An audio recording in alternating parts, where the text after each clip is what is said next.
নমস্কার, সকলকে স্বাগত জানাই। আমি রুদ্রপ্রসাদ সিনহা বলছি।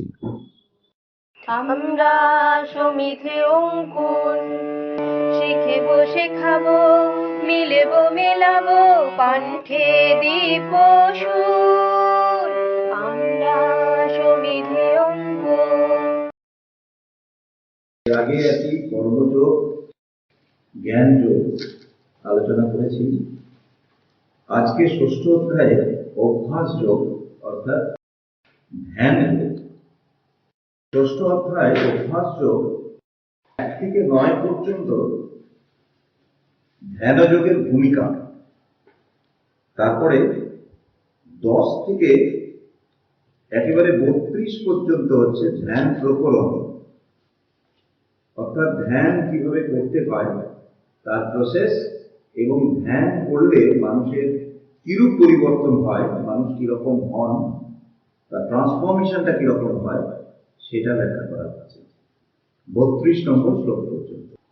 এরপর অর্জুনের প্রশ্ন, মন সংক্রান্ত প্রশ্ন। তিনি বলছেন যে তুমি যে ধ্যান করতে বলছো, কিন্তু আমি তো মনকে ক্ষণকালের জন্য সংযত করতে পারি না, মন আমার প্রচন্ড চঞ্চল, এই মনকে কি করে বশীভূত করবো? এটি সংক্ষিপ্ত উত্তর শ্রীকৃষ্ণ দিচ্ছেন, ভগবান দিচ্ছেন 35 এবং 36 নম্বর শ্লোকে। এটি হচ্ছে মনসংযম প্রকরণ, অর্থাৎ মনসংযম কিভাবে করা যেতে পারে তার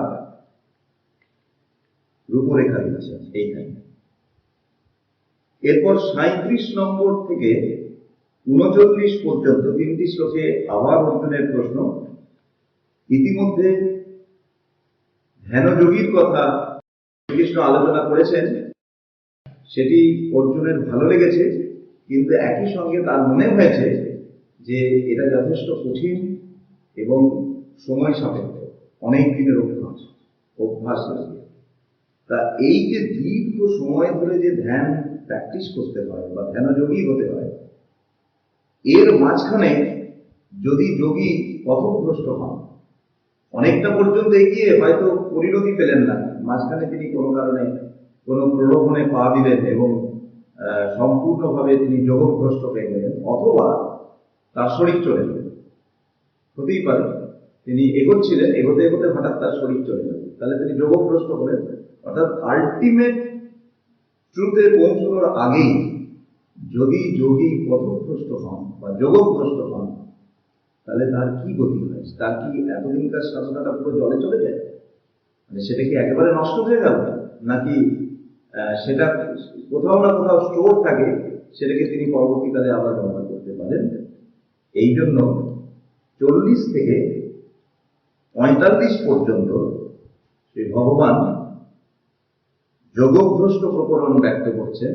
যোগভ্রষ্ট প্রকরণ অর্থাৎ যারা যোগভ্রষ্ট হয়, চলতে চলতে যদি পদস্খলন হয়, তাহলে সেই রূপ ব্যক্তিদের কি অবস্থা হয় বা কি কি হয় সেই ব্যাপারটি তিনি বলছেন। এবং অবশ্যই এটি কোনো নেতিবাচক বিষয় নয়, যোগভ্রষ্টরাও কিন্তু উন্নতির তাদের সুযোগ থাকে, এবং যে সাধনা মানুষ একবার করেছে সেই সাধনার ফল নষ্ট হয় না। এবং কি হয় সেটা খুব পরিষ্কার এখানে ব্যাখ্যা করা আছে। এরপর 46 এবং 47 নম্বর হচ্ছে উপসংহার। এখানে শ্রীকৃষ্ণ ষষ্ঠ অধ্যায়ে অর্জুন যা শিখল সেটাকে সামারাইজ করছেন একটি আদেশ এবং একটি নির্দেশে। 46 হচ্ছে আদেশ, একদম সরাসরি অর্জুনকে মানে একটা অর্ডার দেওয়া হচ্ছে যে তুমি এটা হও, তুমি এরকম করো। আর 47 হচ্ছে একটি নির্দেশ। নির্দেশ আর আদেশের মধ্যে পার্থক্য হচ্ছে যে আমি যখন কাউকে আদেশ করি তখন তার সঙ্গে আমার একটা সম্পর্ক থাকতে পারে, এবং তার যে মানসিক অবস্থা, সেটা আনন্দ হোক দুঃখ হোক, তার সঙ্গে আমার একটা একাত্মতা থাকতে পারে, এবং সেই জায়গা থেকে আমি তাকে একটা গাইডেন্স দিচ্ছি, সরাসরি কোনো একটা কাজ করতে বলছি, এটা হচ্ছে আদেশ। আর নির্দেশ মানে যার সঙ্গে আমার সেই রকম কোনো আন্তরিকতা নেই, আমি মনে করছি যে এটা একটা ভালো জিনিস, আমি তার সামনে তুলে ধরছি, এটা ও ফলো করতে পারে বা নাও করতে পারে, আমার কিছু যায় আসে না, কিন্তু এটা ভালো বলে আমি তার সামনে তুলে ধরছি, এটা হচ্ছে নির্দেশ। এই হচ্ছে নির্দেশ এবং আদেশের মধ্যে একটা পার্থক্য। আদেশ যিনি দেন, তিনি যাকে আদেশ দিচ্ছেন তার সাথে কোথাও একটা সম্পর্ক বা একাত্মতা অনুভব করেন, নির্দেশ যিনি দেন সেখানে কিন্তু সেই সম্পর্ক থাকে না, সেখানে জাস্ট এটা করা ভালো বলে তিনি প্রেসক্রাইব করছেন। তো যাই হোক, 47 হচ্ছে নির্দেশ আর 46 হচ্ছে আদেশ। তো এইবার আমরা যাব এই যে ধ্যান যোগ করছি, এতদিন ধরে আমি যে আলোচনা করেছি যে কর্মযোগ কি, জ্ঞান যোগ কি, এটা করেছি। এই নিয়ে অর্জুনের অতীতে অনেক কনফিউশন ছিল যে জ্ঞান যোগের পথ ঠিক না কর্মযোগের পথ ঠিক, এবং বারবারই শ্রীকৃষ্ণ বলেছেন যে কর্মযোগ অতি উত্তম, কর্মযোগের পথেই তিনি তাকে পরিচালিত হতে বলেছেন, যদিও বলেছেন যে দুই পথই শেষ পর্যন্ত একই সত্যের দিকে নিয়ে যায়। ধ্যান যোগ হচ্ছে এমন একটা জিনিস যেখানে কর্ম এবং জ্ঞানের সমন্বয় হয়। কারণ আমি যখন ধ্যান করব তখন আমাকে কিছু কার্যাদি করতে হয়, মানে কতগুলো নির্দেশ বা কতগুলো প্রিন্সিপাল আমাকে ফলো করতে হয় ধ্যান করার জন্য। কারণ আমার কর্ম করা হচ্ছে, আবার ধ্যানের মধ্যে আমি যে ব্রহ্ম বস্তুতে লীন হয়ে যাওয়ার চেষ্টা করছি, ওইটা হচ্ছে জ্ঞান। তার মানে ধ্যান মানেই হচ্ছে জ্ঞান আর কর্মের একটি সমন্বয়। এটিকে একটি উদাহরণ দিয়ে প্রকাশ করা যায়, সেটা হচ্ছে যে একজন যোগী যখন উঠবার চেষ্টা করছেন, অর্থাৎ সেই মূল সত্যের দিকে যাওয়ার চেষ্টা করছেন, এই চেষ্টাটা যখন করছেন তখন তিনি কর্মযোগের পথ ধরেই করবেন। আর যখন তিনি সেই সত্যে পৌঁছে গেলেন, অর্থাৎ যোগারূঢ় অবস্থা প্রাপ্ত হলেন, মানে তিনি সেই অন্তিম সত্যে যখন পৌঁছে গেলেন তখন তিনি সেইখানেই অবস্থান করবেন, অর্থাৎ তিনি তখন জ্ঞানে প্রতিষ্ঠিত হবেন। যখন তিনি উঠছেন, ধরো একটা সিঁড়ি দিয়ে আমি কোনো একটা মনুমেন্টে উঠছি, যখন আমি উঠছি তখন কর্মযোগের পথ ধরে উঠবো, নিষ্কাম কর্মের পথ ধরে। আর যখন আমি আলটিমেট রিয়েলাইজেশন বা আলটিমেট ট্রুথকে যখন রিয়েলাইজ করছি তখন আমি সেই জ্ঞানে স্থিত হব। ওই জন্য ধ্যানের মধ্যে এই দুটি অবস্থায় প্রাপ্ত। তো যাই হোক, প্রথম শ্লোকে আমরা পড়ছি, অর্থাৎ 1 থেকে 9 মধ্যে আমরা 3 নম্বর শ্লোকটা প্রথম করব, যেখানে শ্রীকৃষ্ণ বলছেন আরুরুক্ষর মুনে মুনে যোগা কর্ম কারণম উচ্যতে যোগারূঢ়স্য তস্যৈব সামঃ কারণম উচ্যতে। অর্থাৎ তিনি বলছেন যে মুনি যোগের শীর্ষদেশে আরোহণ করতে চাইছেন, নিষ্কাম কর্মই তার পক্ষে সেই যোগ সিদ্ধির উপায়। আমি যখন এগোচ্ছি তখন নিষ্কাম কর্মের দিকেই ধরেই আমাকে এগোতে হবে। যিনি যোগারূঢ় অর্থাৎ পূর্ণ যোগী হয়েছেন, তাঁর চিত্তের সমতাই এই স্থিতিতে নিশ্চল থাকবার কারণ। তার মানে যতক্ষণ না পর্যন্ত আমি সেখানে যেতে পৌঁছচ্ছি ততক্ষণ আমাকে নিষ্কাম কর্মই করতে হবে। নিষ্কাম কর্মের আমরা আগে ব্যাখ্যা করেছি, অর্থাৎ ঈশ্বরের জন্য কাজ, ঠাকুরের জন্য কাজ, মানে কোনো কর্মফলে আমার অধিকার নেই, শুধুমাত্র আমার অধিকার নেই, এই ভাব নিয়ে যে কাজ করা হচ্ছে সেটি নিষ্কাম কর্ম। এই কর্মের মধ্যে দিয়ে আমাকে এগোতে হবে।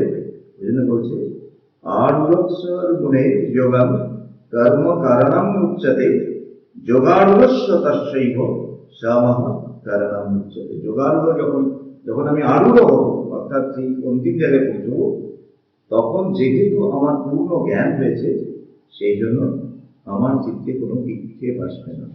তিনি তখন সেখানেই স্থিত হয়ে যাবেন, ওখানেই থেকে যাবেন। এটা ছোটবেলা থেকে আমরা সেই কেশবচন্দ্র নাগের ওই বাঁদরের অঙ্কটা করেছি না, যে একটি তৈলাক্ত মাসে একটা বাঁদর প্রতি লাফে 3 ফুট করে ওঠে আর 2 ফুট করে নেমে যায়।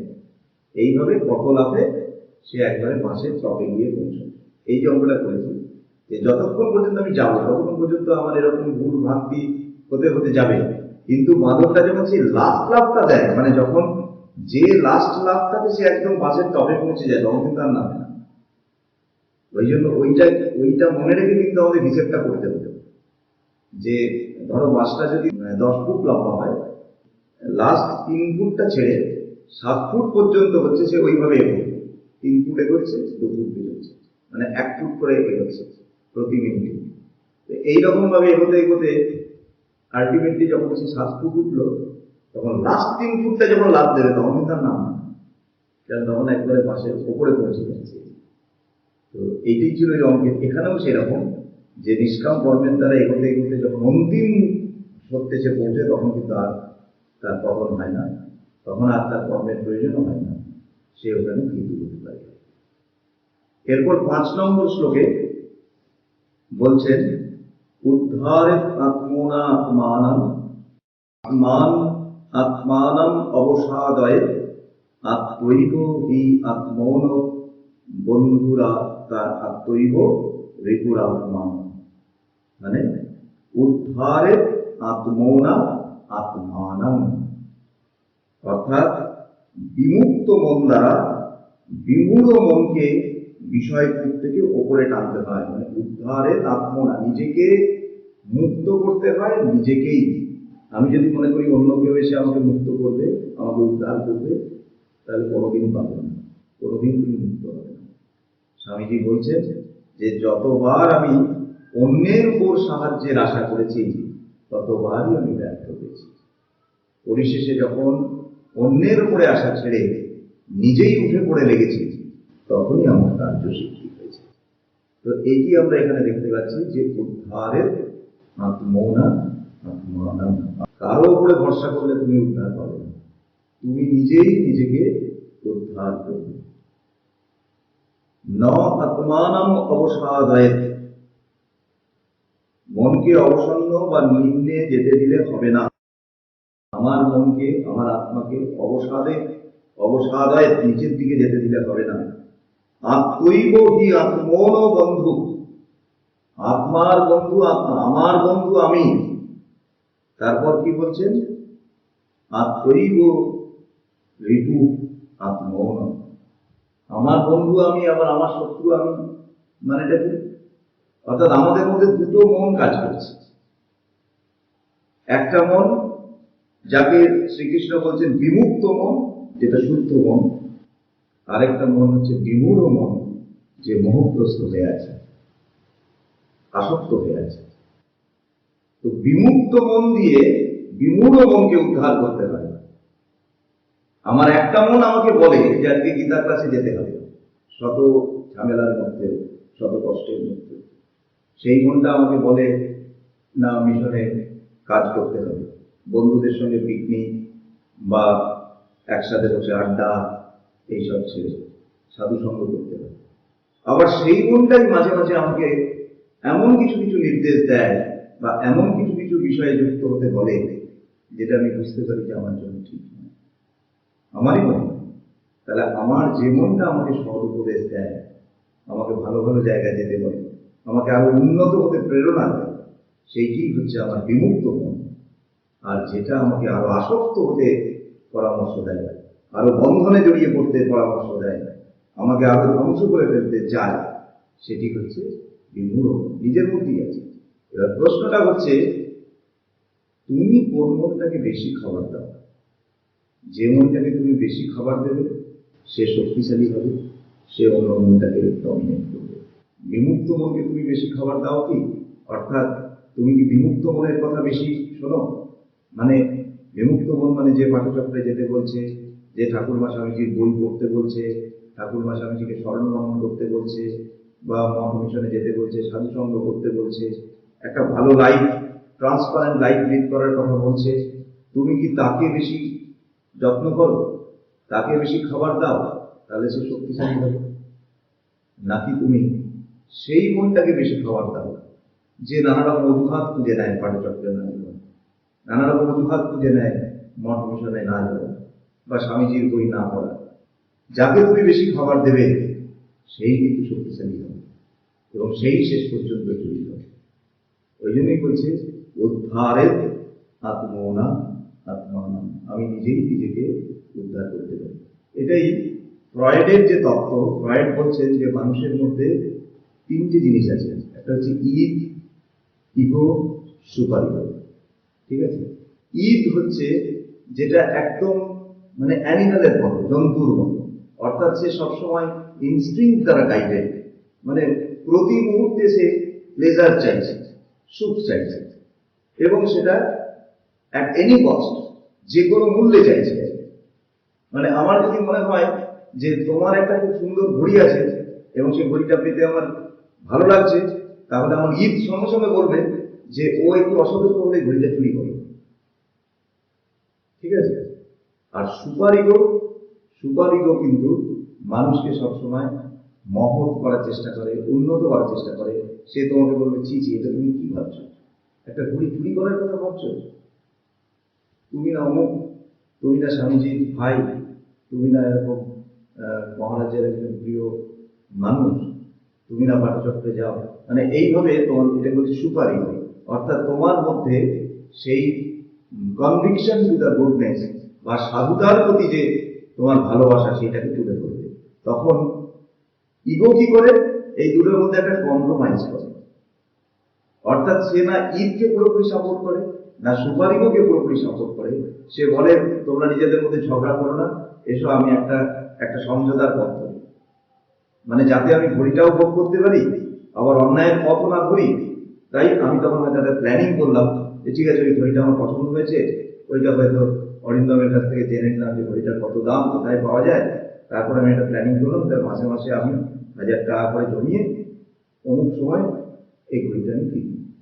মানে সে একটা মধ্যপন্থা অবলম্বন করবে।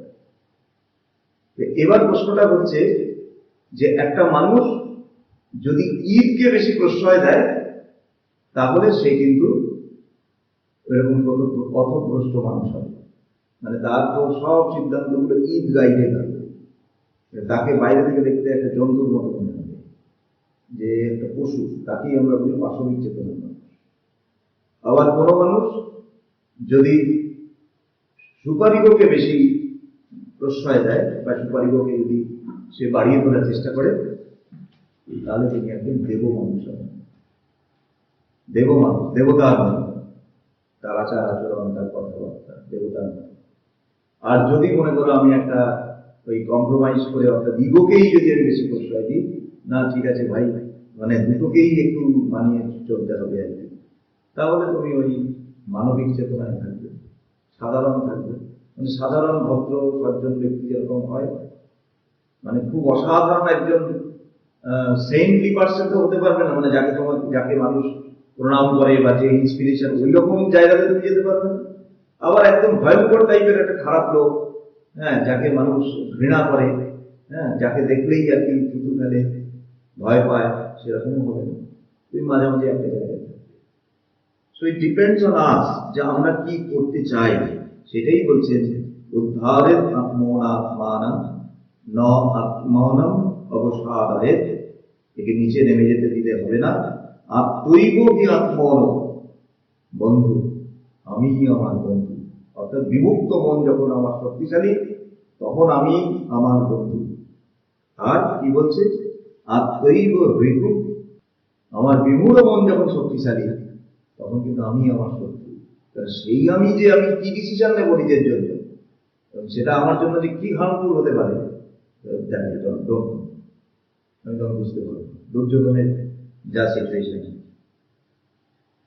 তারপরে আমরা 7 নম্বর শ্লোকে দেখতে পাচ্ছি, জিতাত্মানা প্রশান্তস্য পরমাত্মা সমাহিত শীতোষ্ণ সুখ দুঃখেষু তথা মান অপমানায়।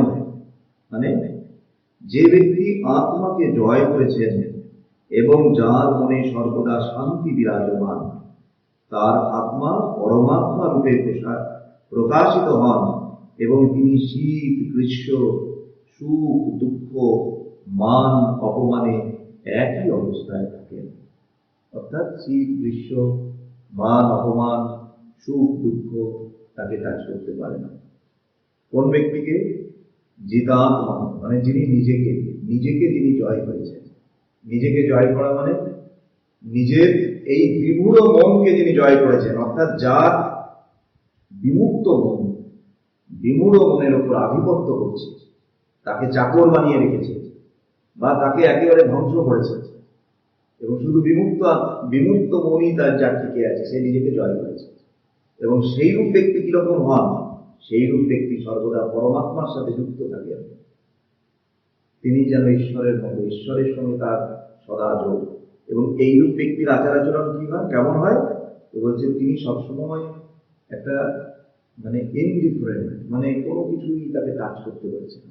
শীত গ্রীষ্ম, দেখবে অনেকে ওয়েদার, আবহাওয়া দিয়ে ভীষণ অসহিষ্ণু, আবহাওয়ার প্রতি অসহিষ্ণু। এই খুব গরম লাগছে, এই ভালো লাগছে না, এই করতে পারবো না, এত গরম লাগছে, এরকম হচ্ছে। আবার খুব শীত করছে, তো শীতেও সে খুব কাতর হয়ে যাচ্ছে, মানে ওয়েদার তাকে খুব কাতর করে দেয়।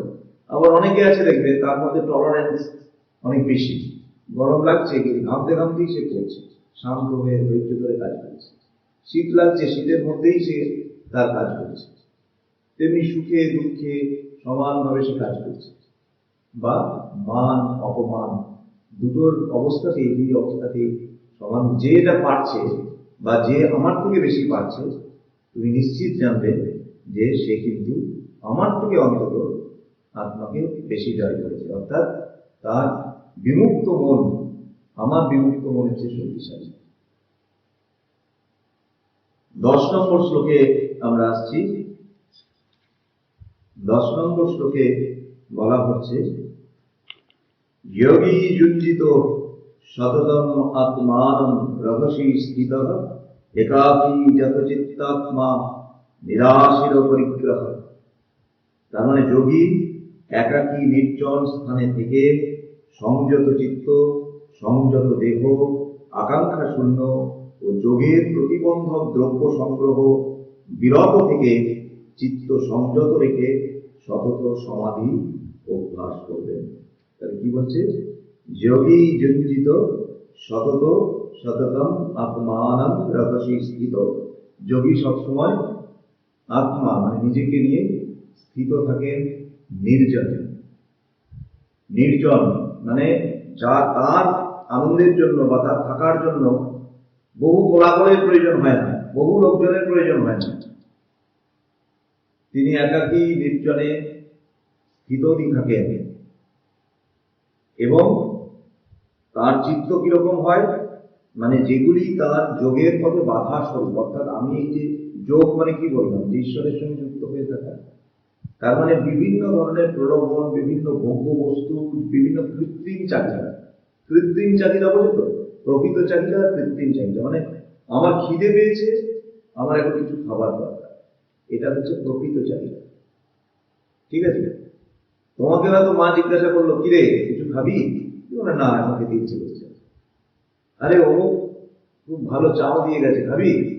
হ্যাঁ হ্যাঁ দাও দাও। তার মানে কি, তোমার যদি খিদে পেলো তাহলে তুমি প্রথমেই বলতে যে হ্যাঁ খাবো। তার মানে তোমার খিদে নেই, কিন্তু চাওটা শুনে তোমার খেতে ইচ্ছে। এটা হচ্ছে কৃত্রিম চাহিদা, আর্টিফিশিয়াল চাহিদা, মানে যেটা অরিজিনালি কিন্তু এই চাহিদাটা তোমার নেই। একটা ভালো জিনিসকে ভোগ করার ইচ্ছে হঠাৎ করে এনে যাবে, এটা হচ্ছে কৃত্রিম চাহিদা। তো এই কৃত্রিম চাহিদা মানুষকে যোগের পথ থেকে বিচ্যুত করে। আর আজকে সমস্ত জায়গায়, টিভিতে, মিডিয়াতে, এই যে অ্যাডভার্টাইজ ইন্ডাস্ট্রি, এদের কাজটাই হচ্ছে মানুষের মধ্যে কৃত্রিম চাহিদা তৈরি করা। মানে যে চাহিদাটা তোমার মধ্যে নেই, সেই চাহিদাটাকে তৈরি করবে। তোমার মধ্যে হয়তো একটা মানে এই মুহূর্তে একটা গাড়ি কেনার কোনো চাহিদা নেই, কিন্তু এমন ভাবে অ্যাডভার্টাইজটা দেখানো হবে যে ওই গাড়িটা ছাড়া তোমার জীবন ব্যর্থ। তখন তোমার মনে হবে এই বাইকটাকে কিনতে হবে, এই জামাটাকে কিনতে হবে, বা এই জুতোটা কিনতে হবে। তো এই যে জিনিসটা, এটা হচ্ছে কৃত্রিম চাহিদা। এবং এটার জন্য শুধু আমেরিকাতেই আমি দেখছিলাম, বলছে $500,000, এই $500 বিলিয়ন, $1,000,000,000 ওদের অ্যাডভার্টাইজমেন্ট ইন্ডাস্ট্রিতে খরচ হয়, শুধুমাত্র বিজ্ঞাপন দিতে খরচ হয় ইউএসএ ইকোনমি। মানে কি প্রচন্ড ভাবে মানুষকে পথভ্রষ্ট করার চেষ্টা সর্বত্র। তো যাই হোক, এখানে বলা হচ্ছে যে যোগী কিন্তু এইসব দেখে পথভ্রষ্ট হন না, এটাই হচ্ছে যোগের গুণ। এবং তিনি কি করেন? নিরাশির অপরিগ্রহ, তিনি কোনো জিনিস গ্রহণ করেন না অপ্রয়োজনে। তুমি যখন গিফট অ্যাকসেপ্ট করবে, সঙ্গে সঙ্গে তুমি একটা অব্লিগেশনে পড়বে, মানে সেই ব্যক্তির প্রতি তোমার একটা কৃতজ্ঞতা আছে। এবার সেই ব্যক্তি যদি মনে করো কখনো তোমাকে ভুল পথে পরিচালিত করেন বা তোমার কাছে যদি কোনো অন্যায় সুবিধা চান, তাহলে কিন্তু তুমি একেবারে মানে নিরপেক্ষভাবে সেটাকে নস্যাৎ করতে পারবে না। তোমার তো মনে হবে যে আমাকে এত কিছু দিয়েছে, এখন এইটুকু যদি আমি তার জন্য না করি, এইটাই হচ্ছে প্রবলেম। এটাই হচ্ছে তুমি পরিগ্রহ করলে যখনই ইউ আর অ্যাকসেপ্টিং গিফট, তখন কিন্তু তুমি নিজেকে অব্লিগেশনে ফেলছো। ওই জন্য তুমি খুব উচ্চ পদে যারা চাকরি করে, খুব সৎ অফিসার যারা, তারা গিফট অ্যাকসেপ্ট করে না। গিফট অ্যাকসেপ্ট করলেই সে যদি জ্ঞানত বা অজ্ঞানত কোনো ভুল পথে তোমাকে পরিচালিত করে, তাহলে কিন্তু তুমি ট্র্যাপ। তাহলে এবার প্রশ্ন হচ্ছে যে ধরো আমার মাসি আমাকে কোনো গিফট দিল বা বন্ধু দিল, তা কি করবো? আমরা তো সোশ্যাল লাইফ লিড করি, একবারে ওরকম ভাবে তো চলতে পারবো না। মানে যোগী হলে কিন্তু দেবেই না, তুমি কিচ্ছু তোমার কর্ম ফিরিয়ে নিয়ে। কিন্তু আমাদের সেটা হয়তো আমরা পারবো না, তখন আমাদের যেটা করা উচিত, অন্তত তার সমপরিমাণ গিফট সঙ্গে সঙ্গে তাকে দিয়ে দেবো, সঙ্গে সঙ্গে বা তারপরে, যাতে ওই অব্লিগেশনটা কেটে যায়, ওটা যাতে না থাকে। ঠিক আছে, যেটা চেষ্টা করা উচিত। শ্রীরামকৃষ্ণের কথা বলি অপরিগ্রহ সম্বন্ধে, যে মনীষের, তিনি সাধুদেরকে দান করছেন একটা উৎসবে, কাউকে 1 টাকা, কাউকে 2 টাকা। ঠাকুরকে 5 টাকা দিতে এসেছেন, ঠাকুরকে 5 টাকা দিচ্ছেন, অফার করছেন। ঠাকুর বললেন যে না, আমার টাকা নিতে নাই, টাকা নিতে পারবো না, টাকা নিতে পারি না। তিনি খুব অনুরোধ করছেন যে দয়া করে নিন, দয়া করে নিন, হ্যাঁ, মানুষেরই কাজে লাগাবেন বা সাধু সেবায় লাগিয়ে দেবেন। তো যে আমি পারবো না, তখন তাকে উদাহরণ দিচ্ছেন যে টাকা তো দূরের কথা, হাত মাটি করার জন্য মাটি পর্যন্ত নিয়ে যেতে পারি না। এই যে সন্ন্যাসী সঞ্চয় করবেন না কখনো। তো সেই ভাবটা ঠাকুরের মধ্যে এত তীব্র ছিল যে ঠাকুর নাকি ধরো একটু মাটি নিয়ে যাচ্ছেন এক জায়গা থেকে, হাত মাটি করবেন, সেইটা নিয়ে যেতে যেতে তার চোখ ঝাপসা হয়ে যেত, তিনি আর দেখতে পেতেন। এই যে মাটিটাকে স্টোর করেছেন, সেই মায়ের একটা উদাহরণ আছে, শুনলে অবাক লাগে।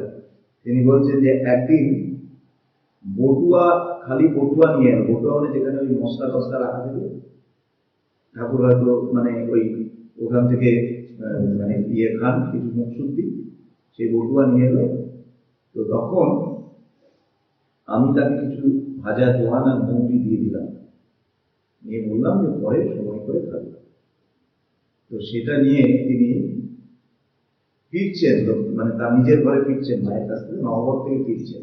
রাস্তা ভুল হয়ে গেল, ভুল হয়ে গিয়ে ডান দিকে ঘুরে গিয়ে একেবারে গঙ্গার কাছাকাছি চলে গেছেন, মানে আরেকটু পরে গঙ্গায় পড়ে যাবে। তো বলছে আমি তো মহা বিপদে পড়েছি, আমি বউ মানুষ, কি করে তাকে আটকাই, বেরোই কি করে? আর তখন কাউকে দেখতেও পাচ্ছি না যে কাউকে একটা বলবো যে ধরো ধরো ধরো, ওকে ধরো। তো তখন এক বামুনকে ওদিকে আসতে দেখে, কালীবাড়ির এক বামুনকে আসতে দেখে মা তাকে বলেছেন যে হৃদয়কে ডেকে দাও। হৃদয় সঙ্গে সঙ্গে ছুটতে ছুটতে এসেছে, হৃদয় তখন খেতে বসেছে, এটো হাতেই ছুটতে ছুটতে এসেছে। মা ডাকছেন মানে নিশ্চয়ই কোনো একটা বড় কিছু হয়েছে, নইলে মা এমনি কাউকে ডেকে পাঠান না। তো এসে বলছে যে ধরো ধরো ধরো, ঠাকুরকে ধরো, নইলে গঙ্গায় পড়ে যাবে। নিয়ে হৃদয় ছুটে গিয়ে ওই একটু হাতে ঠাকুরকে ধরেছেন, ধরে বলছে যে কি হয়েছে। তখন তখন ঠাকুরের সঙ্গীত ফিরেছে।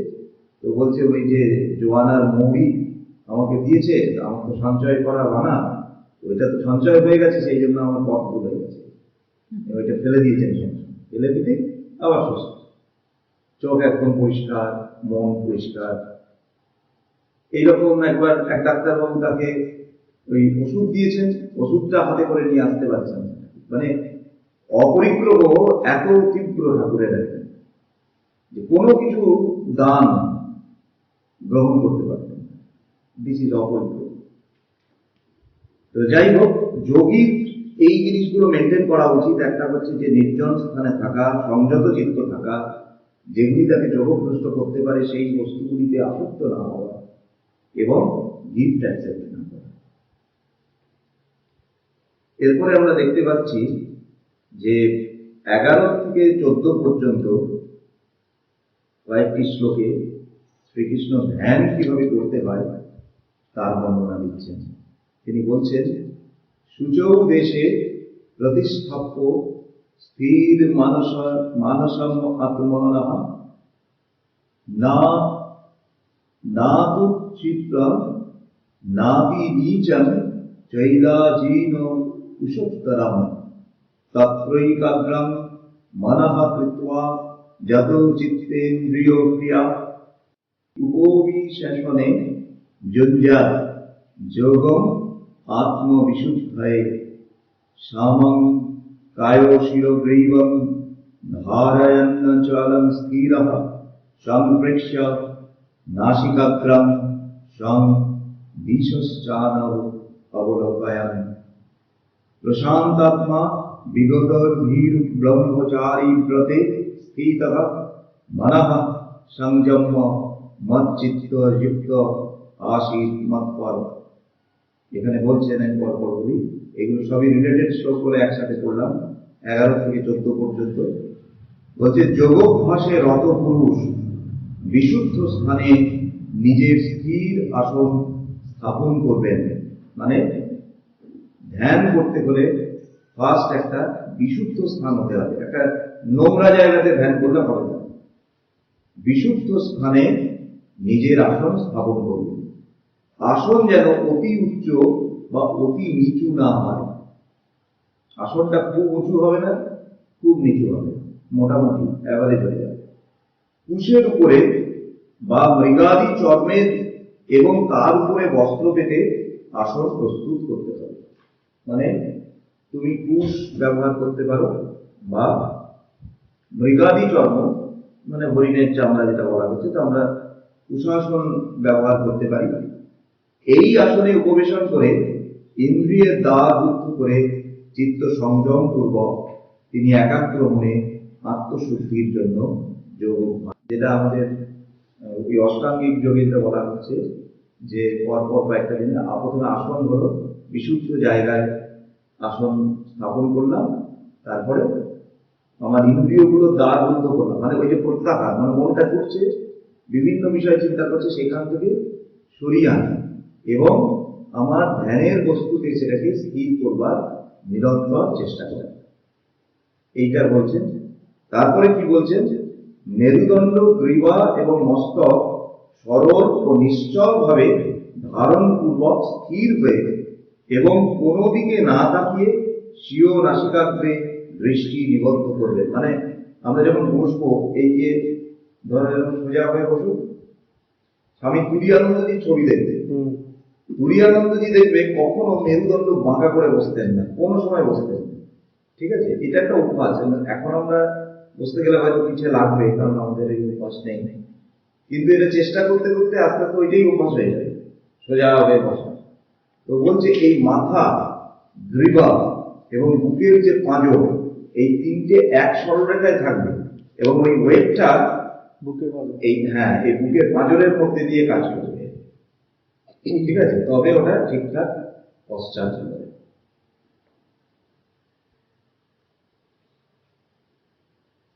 আর কি বলছেন, আচ্ছা, নাসিকাগ্রে দৃষ্টি মানে অ্যাকচুয়ালি তুমি এইভাবে ভাবতে পারো যে এইখানে তোমার ইষ্টকে কল্পনা করতে পারো, বা যদি দীক্ষা নেওয়া থাকে তো দীক্ষায় যেভাবে বলেছে সেভাবেই ধ্যান জপ করতে হয়। আর যদি না থাকে, এখানে নাসিকাগ্রে বলেছে, অর্থাৎ এখানে তুমি কোনো একজন আদর্শকে স্থাপন করতে পারো এবং ধীরে ধীরে তাকে তোমার হৃদয়ে নিয়ে আসতে পারো। এরকম কল্পনা করতে পারো যে তিনি আস্তে আস্তে আমার হৃদয়ে উপস্থিত করেন। আর একটা জিনিস হচ্ছে, এখানে বলা হচ্ছে যে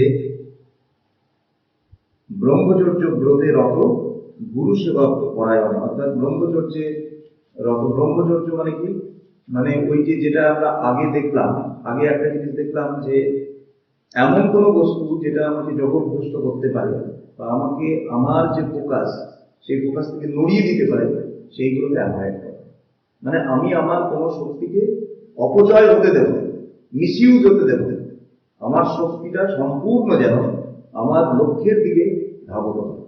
এবং তার সাথে সাথে অপরিগ্রহ বলা আছে, নট অ্যাকসেপ্টিং গিফট, যেটা আমি বলছিলাম। এবং এটাও বললাম যে ঠাকুর গিফট নিয়েছিলেন, মানে গিফট মানে কি, ওই মৌরি নিয়েছিলেন বলে, মানে তার শরীর কত সেন্সিটিভ, যে সামান্য অপরিগ্রহ যদি তিনি লঙ্ঘন করছেন, তার শরীর সংসর্গ রিয়াক্ট করছে। তো আমাদেরও এটা চেষ্টা করতে হবে যে এটাই হচ্ছে ব্রহ্মচর্য, অর্থাৎ ব্রহ্মে যেন সর্বদা বিচরণ করি, অর্থাৎ আমার লক্ষ্যে যেন আমি সর্বদা বিচরণ করি। এবং তারপরে বলছেন মদগত চিত্ত মত পরায়ণ, অর্থাৎ মদগত চিত্ত মানে আমার দিকে, মদগত মানে কি আমার দিকে। শ্রীকৃষ্ণ বলছেন যে মন যেন সর্বদা আমার দিকে এবং আমি ময় হয়ে থাকি। এইগুলো হচ্ছে ধ্যান করার প্রসেস।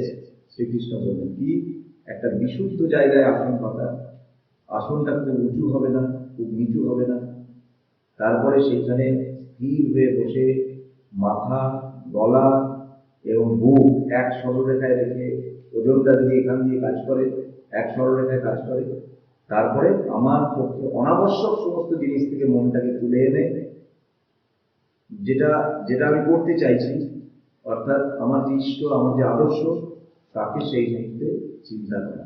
প্রথমে নাসিকাগ্রে চিন্তা করা, তারপর ধীরে ধীরে তাকে হৃদয়ে স্থাপন করা, বুকের কাছে স্থাপন করা। এবং তার সাথে সাথে অন্য কয়েকটা বিষয়, যেমন ব্রহ্মচর্য ব্রত এটা পালন করা, আর মদগত চিত্ত মানে আমার দিকে যেন মন করে থাকে, এবং আমি পরায়ণ অর্থাৎ মানে ঈশ্বর পরায়ণ যেন হয়ে যায়। এই প্রসঙ্গে আমি একটা কথা বলি, তুমি একটা এক্সপেরিমেন্ট করে দেখতে পারো যে যখন তুমি হাঁটবে, কিছু কিছু ছেলে দেখবে পুজো হয়ে মাথাটাকে নিচু করে কেমন ভাবে হাঁটছে, আবার কেউ কেউ দেখবে স্ট্রেট মাথা, গলা এবং পাজু এক সরলরেখায় হাঁটছে। এইভাবে হাঁটবে তুমি কিছুক্ষণ, তুমি দেখবে একটা আলাদা কনফিডেন্স পাবে, একটা আলাদা যেন শক্তি পাবে। তোমার নিজেকে তখন মনে হবে যে I am strong, I am confident, আমার কোনো অসুবিধা নেই। সাধুরা দেখবে এইভাবে হাঁটে, বেশিরভাগ সাধুরা। আর যখনই তুমি মাথাটাকে নামিয়ে হাঁটো কিছুক্ষণ, দেখবে দুর্বলতা আসছে, নেগেটিভ চিন্তা আসছে। মাথা কখনো নামিয়ে হাঁট মানে এই যে কথাটা বলা হচ্ছে, এটা শুধুমাত্র ধ্যানের সময় নয়। আমরা চেষ্টা করব যে যখন আমি চলছি, যখন আমি দাঁড়িয়ে আছি, তখনও যেন মাথা, গলা এবং পাঁজর একটা সরলরেখায় থাকে, এবং এই ওয়েটটা যেন ওই পাঁজরের মধ্যে দিয়ে কাজ করে। দেখবে তুমি একটা আলাদা কনফিডেন্স পাবে, আলাদা একটা শক্তি পাবে। একবার এক্সপেরিমেন্ট করে দেখতে হবে মুহূর্তের মধ্যে। আচ্ছা, এরপর 17 নম্বর শ্লোকে আমরা আসছি। বলছে যুক্তাহার বিহারস্য যুক্ত চেষ্টস্য কর্মসু যুক্ত স্বপ্নাবোধস্য স্বপ্নাবোধস্য যোগ ভবতি দুঃখ। তার মানে যার আহার বিহার পরিমিত, প্রচুর খেলে হবে না, আবার একেবারে না খেলেও হবে না। অতিকৃচ্ছ সাধন খারাপ জিনিস, আবার প্রচুর খাচ্ছি এটাও খারাপ জিনিস। ওই জন্য বলছে পরিমিত আহার। বিহার মানে ঘোরা। কেউ যদি একবার ঘরের কোণে বসে আছে, মানে কোথাও যায় না, কোথাও বেরোয় না, এটা খারাপ। আবার কেউ মানে সারাদিন ঘুরেই বেড়ায়, এটাও খারাপ। মানে আহার বিহার দুটোই পরিমিত হওয়া দরকার, মানে মধ্যপন্থায় চলতে হবে। কর্ম প্রচেষ্টা, নিদ্রা এবং জাগরণ নির্দিষ্ট পরিমাণ। প্রচুর কাজ করছি, সকাল থেকে রাত অবধি শুধু কাজই করে যাচ্ছে,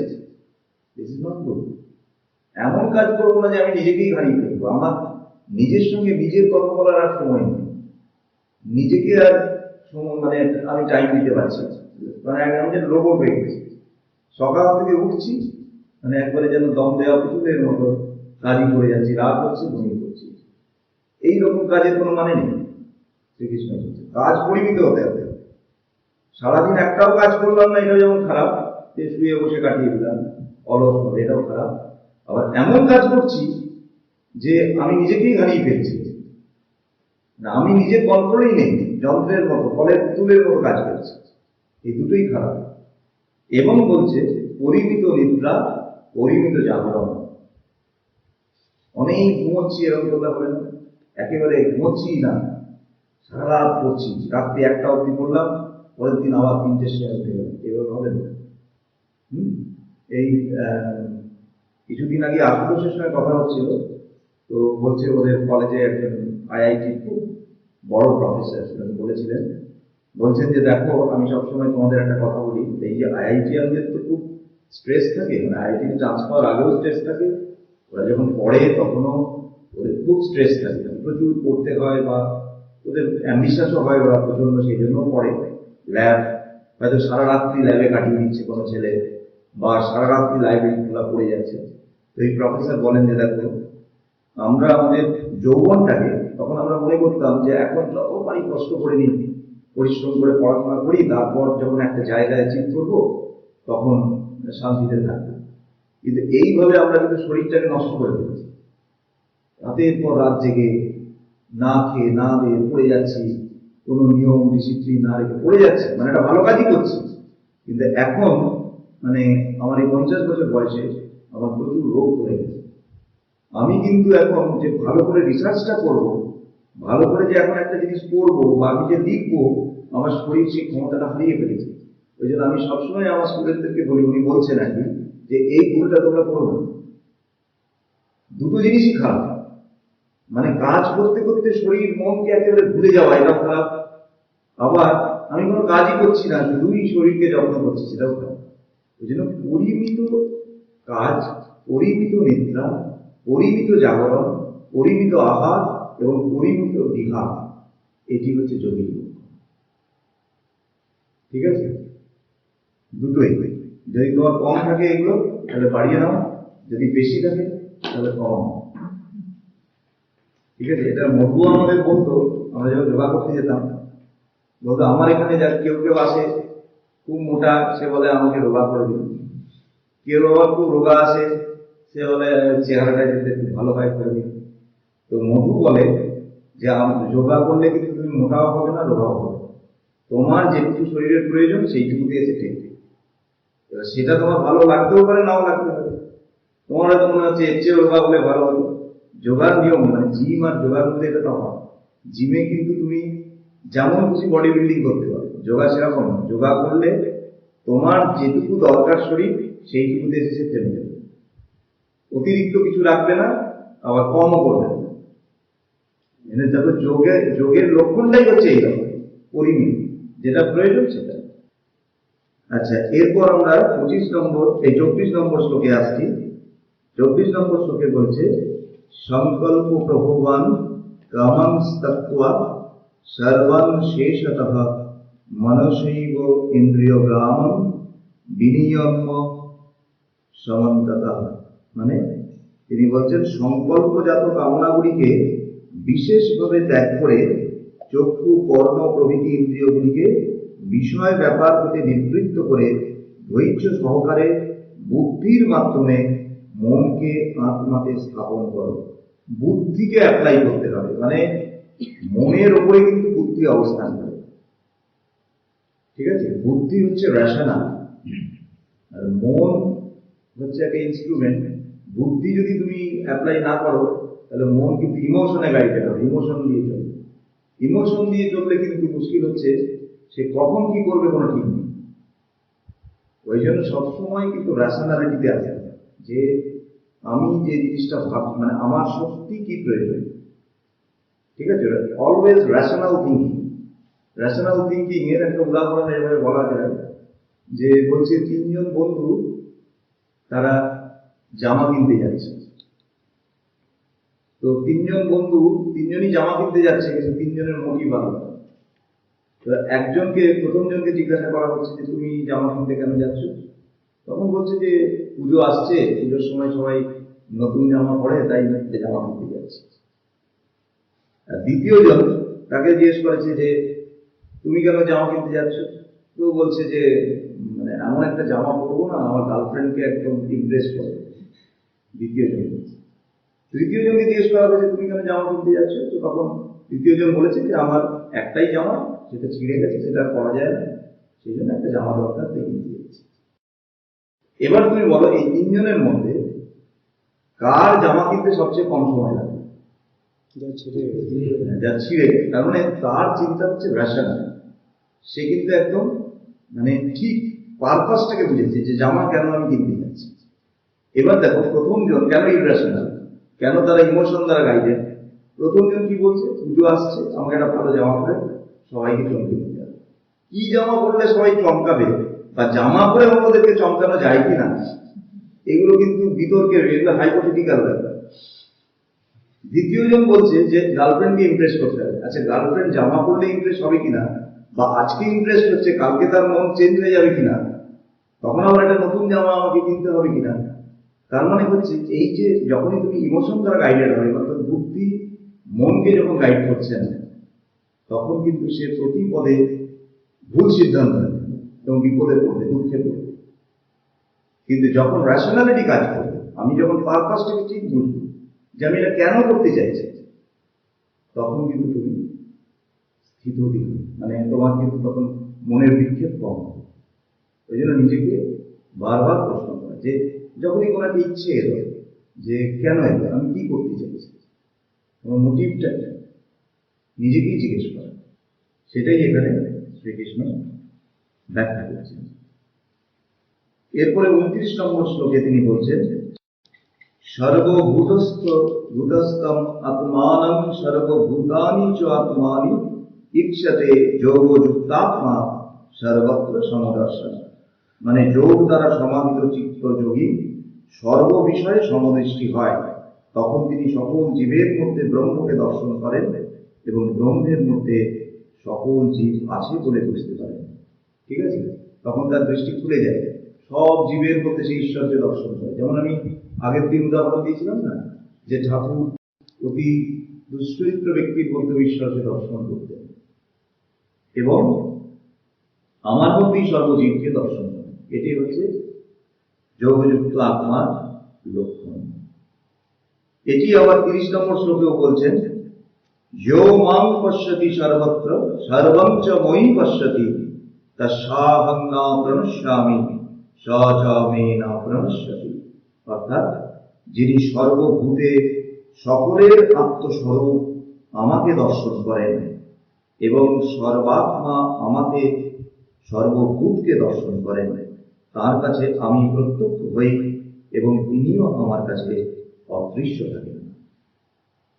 মানে যিনি সব জীবের মধ্যেই ভগবানকে দেখছেন এবং ভগবানের মধ্যে সব জীবকে দেখছেন, তার কাছে আমি প্রকাশিত হই। অর্থাৎ সে আমার স্বরূপকে প্রত্যক্ষ করে প্রতি মুহূর্তে, এবং সেও আমার কাছে প্রত্যক্ষ হয়, আমিও তাকে প্রতি মুহূর্তে প্রত্যক্ষ করি। এটা শ্রীকৃষ্ণ। এরপর 32 নম্বর শ্লোক, ধ্যান প্রকরণের এটি শেষ শ্লোক। এখানে বলছেন, আত্মৌপমেন সর্বত্র সমং পশ্যতি যোগ অর্জুন সুখং বা যদি বা দুঃখং সযোগী পরম মত। মানে হে অর্জুন, যিনি সকল প্রাণীর সুখ দুঃখকে নিজের সুখ ও দুঃখের ন্যায় অনুভব করেন, আমার মতে তিনি সর্বশ্রেষ্ঠ যোগী। মানে যার মধ্যে এমপ্যাথি, সিম্প্যাথি নয়, সিম্প্যাথি মানে হচ্ছে সহানুভূতি, মানে তোমার একটা আনন্দ হচ্ছে বা দুঃখ হচ্ছে, আমি কিছুটা ফিল করার চেষ্টা করছি, এটা হচ্ছে সিম্প্যাথি। এমপ্যাথি মানে হচ্ছে যেন তুমি আমি, তোমার দুঃখটা যেন আমারই দুঃখ, এইভাবে আমি ফিল করছি। তো বলছে যে যার এই এমপ্যাথি যত বেশি, মানে অন্যকে ফিল করার, অন্যের কষ্ট বা অন্যের দুঃখ বা আনন্দ দুটোই আমার মধ্যে এমনভাবে রিফ্লেক্টেড হয় যেন সেটা আমারই দুঃখ আমারই আনন্দ, তখন জানবে যে সেই যোগী শ্রেষ্ঠ, তিনি সর্বশ্রেষ্ঠ যোগী। এটা বলছে। তো যাই হোক, এই ফিলিংগুলো আনবার চেষ্টা করতে হবে। এইগুলো শোনার পরে অর্জুন বলছে যে তুমি ধ্যানের যেসব কথা বললে, শ্রীকৃষ্ণকে বলছে, তো সেগুলো তো খুব কঠিন। মনকে এত সংযত করা, এত স্থিতধি করা, শান্ত করা, এ তো খুব কঠিন না ব্যাপার। আমি তো দেখতে পাই মনকে আমি পারছি না, মানে ওইরকম ভাবে সংযত করতে পারছি না। তখন দুটো শ্লোকে শ্রীকৃষ্ণ মনসংযম প্রকরণ ব্যাখ্যা করছেন, এবং তিনি স্বীকার করছেন এটাই যে অসংশয়ং মহাবাহ মনো দুর্নিগ্রহং চলম অভ্যাসেন তু কৌন্তেয় বৈরাগ্যেন চ গৃহ্যতে। মানে শ্রী ভগবান বললেন, হে মহাবাহু অর্জুন, মন যে নিরোধ করা দুষ্কর ও চঞ্চল, ইহাতে কোনো সন্দেহ নাই। মানে এটা সত্যি যে মনকে কন্ট্রোল করা, কিছু সময়ের জন্য কন্ট্রোল করা, সেটাও খুব কঠিন। তবে হে কৌন্তেয়, ধ্যানের অভ্যাস এবং ঐহিক ও পারলৌকিক বিষয়ে ভোগে বিতৃষ্ণার দ্বারা একে সংযত করে। অভ্যাস ও বৈরাগ্য। বৈরাগ্য মানে কি? বৈরাগ্য ঠাকুর উদাহরণ দিচ্ছেন, বৈরাগ্য মানে হচ্ছে বিষয়ে বিরাগ, ঈশ্বরে অনুরাগ। কোন একটা বিষয় যখন তোমাকে দেয়া হচ্ছে, তোমার মন যদি বলে যে I have tested it and now I have a strong determent about it, আমার এটার প্রতি আর কোনো আগ্রহ নেই, একমাত্র ভগবানের কথাই শুনতে ইচ্ছে হয়, ঠাকুরের কথাই শুনতে ইচ্ছে হয়। ঠাকুর বলছেন যে মাইরি বলছি, ভগবান ছাড়া আর কোনো কথা আলোচনা করতে ভালো লাগে না। এইটা যার হয়েছে, দুটো জিনিসই একসাথে হবে। ভগবানের কথাও আলোচনা করছি, আবার বেশ ভোগ করতেও ইচ্ছে করছে, তাহলে কিন্তু বৈরাগ্য হলো না। বা সংসারে বিতৃষ্ণা এসছে কিন্তু ঈশ্বরের দিকে টান আসেনি, তাহলেও কিন্তু বৈরাগ্য হলো না। বৈরাগ্য হলে কিন্তু সাইমালটেনিয়াসলি দুটো হবে। একটা হচ্ছে বিষয়ে বিরাগ এবং সেই জায়গাটা রিপ্লেসড হবে ঈশ্বর অনুভূতি, ঈশ্বরে অনুরাগ, মানে পজিটিভ বিষয়ের প্রতি প্রচন্ডটা এইটা। আর হচ্ছে practice, practice, practice and practice. তুমি যা প্র্যাকটিস করবে, তুমি দেখবে যে বড় বড় রেস্টুরেন্টের দেয়ার আছে, হয়তো মাধ্যমিক পাস করেনি, কি সুন্দর ইংরেজি বলছে, তুমি অবাক হয়ে যাবে যে এই ছেলেটা ইংরেজি বলছে, অথচ জল দিচ্ছে, খাবার দিচ্ছে। প্র্যাকটিস। অথচ আমরা বলতে পারছি না। তো এই ছেলেটা মানে যে জায়গাতে থাকে সেখানে হয়তো বেশিরভাগ কাস্টমারই ইংরেজিতে কথা বলে, ইংরেজিতে অর্ডার দেয়, তাদের সঙ্গে ডিলিং করতে ইংরেজিতে, সে হয়তো প্রথম প্রথম পারতো না, তারপর শুনতে শুনতে শুনতে শুনতে অভ্যাস হয়ে গেছে। তুমি যদি কিছুদিন মানে অন্য স্টেটে যেখানে সবাই হিন্দি বলছে যদি থাকো, দেখবে হিন্দি তোমাকে শিখতে হবে না, হিন্দি রপ্ত হয়ে গেছে। প্র্যাকটিস। তেমনি আজকে যে আমি মনকে কন্ট্রোল করতে পারছি না, আমি যদি চেষ্টা করি, কালকে মহারাজ একটা কথা বলছিলেন যে প্রথম দিকটা আমি বলছিলাম যে সাধু জীবনের সবচেয়ে গুরুত্বপূর্ণ দিকটা কি, মহারাজ বলছেন যে কনসিস্টেন্সি। কতগুলো জিনিসকে ধরো এবং সেটাকে অক্ষরে অক্ষরে পালন করো, ব্যতিক্রম হতে দিন। দুটো জিনিস আছে, একটা বলছে যে ল অফ স্পিরিট আর একটা হচ্ছে ল অফ লেটার। এই দুটোর পার্থক্য হচ্ছে, মনে করেন একটা আইন আছে, এবার আইনটার স্পিরিটটা আমি বুঝলাম যে আইনটা কি বলতে চাইছে, আমি আমার মতো করে ওটা মেনে চলছি, এটা হচ্ছে ল অফ স্পিরিট। আর মনে করো আমি আইনটাকে করে অক্ষরে অক্ষরে মেনে চলছি, যেটা হচ্ছে ল অফ লেটার। তাহলে বলছে প্রথম প্রথম এই ল অফ লেটারে চলতে হবে। মানে আমি জব ধ্যান করবো সকাল সন্ধ্যা, তো জব করবোই, যতই কষ্ট করবোই, করতেই হবে। মানে এই ল অফ লেটারে চলে, মানে ল অফ স্পিরিটে যাওয়া ঠিক না। জব ধ্যান মানে তো ঈশ্বরের মনটা রাখা, ঠিক আছে আমি শুয়ে শুয়ে একটু ঈশ্বরের মনটা রেখে দিচ্ছি, এটা হচ্ছে ল অফ স্পিরিট। এই প্রথমে ল অফ স্পিরিটে গেলে হবে না। এরপরে যথারীতি অর্জুন আমার প্রশ্ন করছে 3টে শ্লোকে যে এই যে কথা বলছো, এই যে প্র্যাকটিসের কথা বলছো, এটা তো আর একদিনে হবে না। মানে এইরকম মন, এরকম কন্ট্রোল, এটা তো একদিনে আসবে না, এটা একটা দীর্ঘ সময়ের ব্যাপার। তাহলে এর মাঝখানে যদি আমি যোগভ্রষ্ট হয়ে যাই, যদি আমার শরীর চলে যায় বা আমি যদি স্খলিত হয়ে যাই, তাহলে কি হয়, যোগভ্রষ্টের কি হয়? তখন শ্রীকৃষ্ণ বলছেন তার কিন্তু যে সাধনলব্ধ ফল সেইটা নষ্ট হয় না।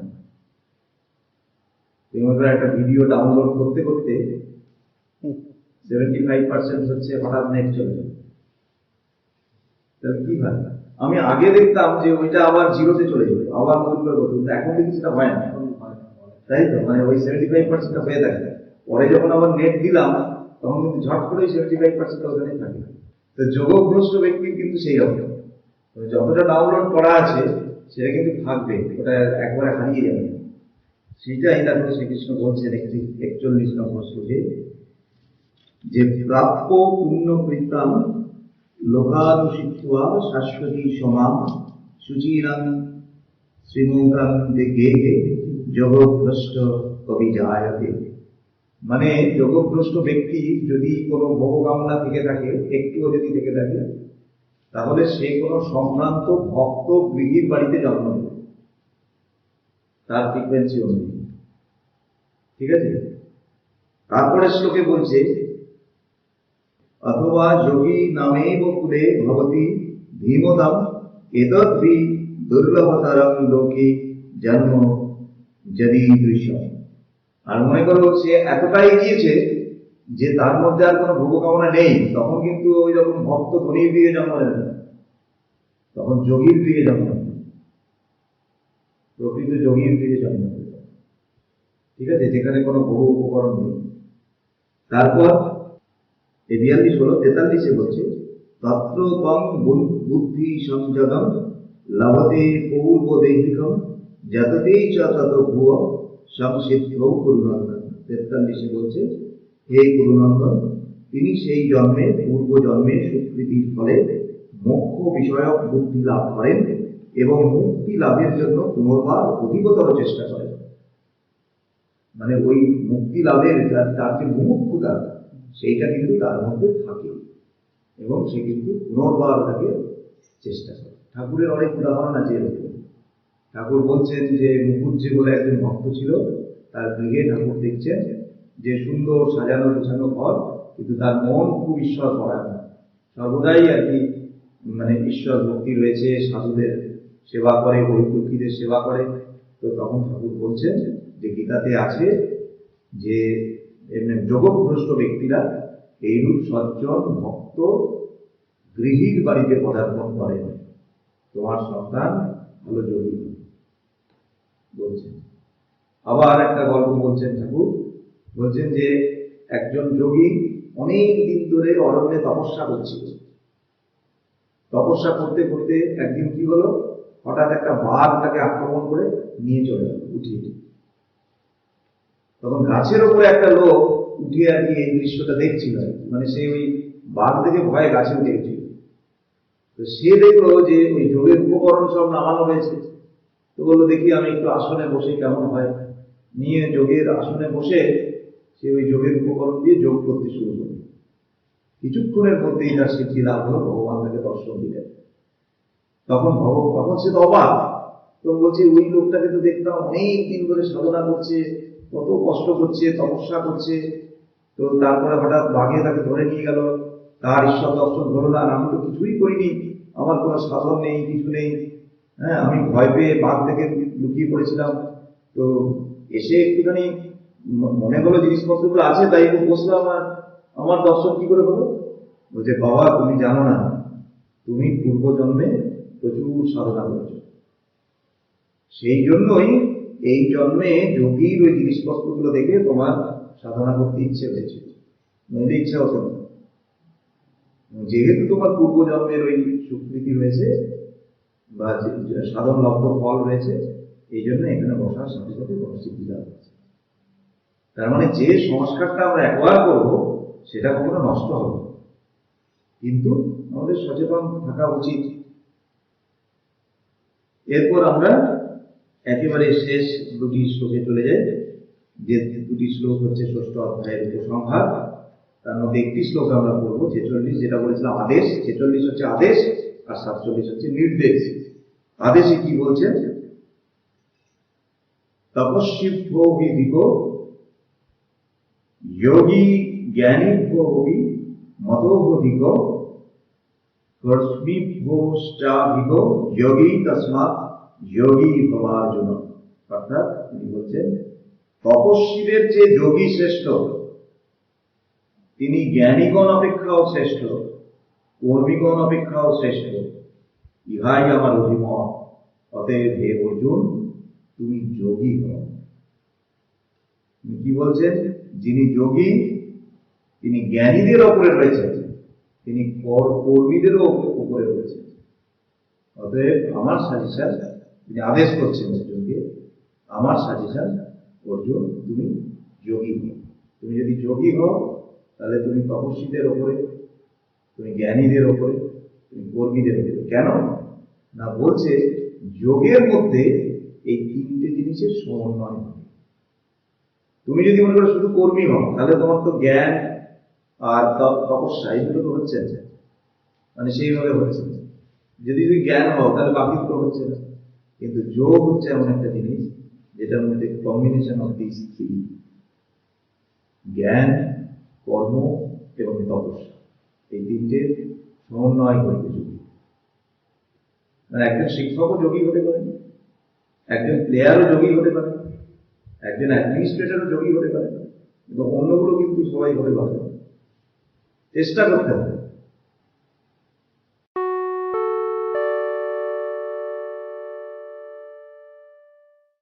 আমরা সমিধে অঙ্কুর, আমরা সমিধে অঙ্কুর, আমরা হাসবো খেলবো, আকাশে শাখা মেলবো, আনন্দে ভরপুর। আমরা সমিধে অঙ্কুর।